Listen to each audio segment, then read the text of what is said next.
are, what's affiliated, what's connected with voting that might start with an R? Republican. Well, that's definitely one. Not the one we're looking for right now, but that's definitely. Yeah. Here. Anybody got any other? What's the first thing you do before you vote? Register. There you go. Okay, so the R is for register. And before you go vote, what should you do to make an informed decision about who you vote for? Is this E? Yep, there we go. Yep, you got it. Educate yourself, Uh-huh. and then V is for Vote. vote, right? Now the UP is a little bit harder. And that one is specifically for the disability community, and it's the U for use, kind of a silent your in there, and then P for power.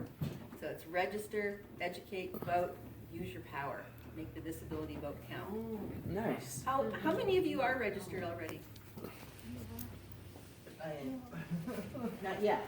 Right, okay. We're gonna see if we can change that. Bob, are you registered? oh, I'm Okay. registered. Yeah, you're registered. Tiff, you're not registered yet? I don't understand, so my pastor said that if I don't understand, I don't have to vote. Well, you don't have to, I mean, there's nothing about having to vote. Voting is a right that you have, Right. and you get to vote so that you can have a say in the decisions that are made, like in Washington, about your Right. life. So, But I don't understand what's going on there. well, let me ask you this. Would you rather live in the institution or the community? The community. You understand that just fine. Yeah. That's one of the things that gets voted on. Okay. That's a kind of an issue that Mhm. matters to you. I Okay. mean, there are things that I wouldn't have a clue about either. Right. But in summertime, those are things that I try to learn more about. Okay. And that's one of the things that in Rev Up, that's one of the things that the whole idea of Rev Up is to help people learn a little bit Right. more about things and about who the people are that support the things that are important to you, Right. so that they can be our voice in Right. Washington or in the state, in Helena. Right. Is another one. As Marcia said, this is about disability, and we're trying to get this to be a national, as broad nationally as possible, and to get as many people with disabilities registered to vote, to learn about the issues related to disability. And how it affects your life, and voting for yourself, that's what it should be about. Well, one of the things that if you all wanted to do this when it got closer to November, when it got actually close to time to vote, one of the things that there's an organization called Respectability, and they've sent out surveys on disability issues, specifically disability issues, to all the candidates.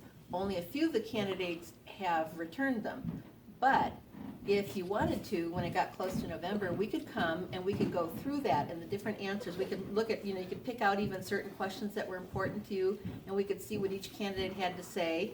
And nobody has to tell anybody how to vote, but you could each write down the name of somebody that you thought you wanted to vote for, or actually, I guess we'd have to do some of that before the primary in June, come to think of it, because some of those people are running against each other in the primary.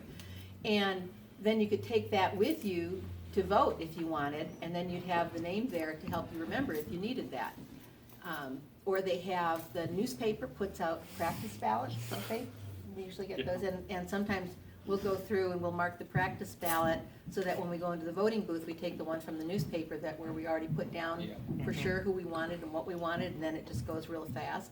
Yeah. Or people can get absentee ballots where you can get your own ballot ahead of time in the mail, and you're allowed to have somebody help you with it if you need help with it. And there's usually a place for them to sign. I was back in Michigan before a primary election just a couple months ago with my dad. My dad is 97, and he doesn't see very well right now, but he has strong feelings about who he wants to vote for. So we took his ballot, and I helped him fill it out the way he wanted it filled out, and then they had me sign at the bottom, and then we just deposited it in the box at the county building at the election office. So there are lots of different ways that you can vote, and you can always get help if you need it, and you can always get more information if you want it. And those are things that Bob and I are willing to help with if folks are interested, you know, as we go along in this election cycle. And people at Summit can help too. And another thing is Absolutely. they added a way to vote for people with disabilities in the last cycle, so you can have them if you need it.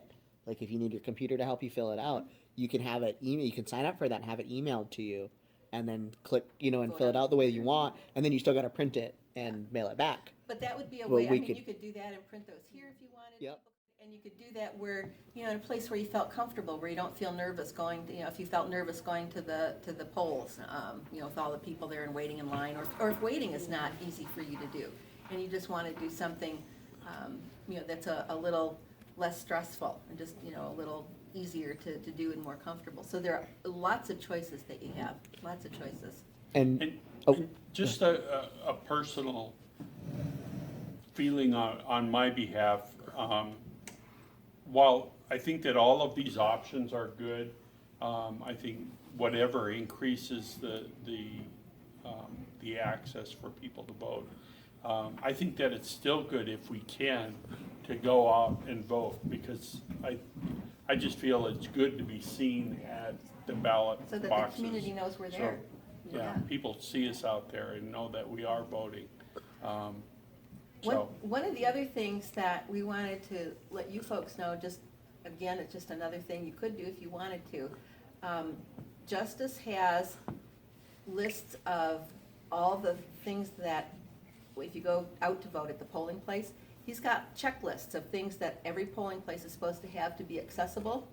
And if you wanted to, just, you know, for something for you to do and to help you learn, you could get a list of the polling places from the county, and you could pick some or all of those and go to them and take those checklists and see if all of them comply, if they all are as accessible as they're supposed to be. You know, some of that has to do with if there's room to park, or the path going into the place, or, you know, doorways that are wide enough. You can talk to the election people about what kind of machines they have, because there are machines that people who are blind can use, that they have there. And I mean, there are all kinds of things like that. So if you ever wanted to do that, you can do that too. And there are checklists, so you can, you know, be kind of official about it.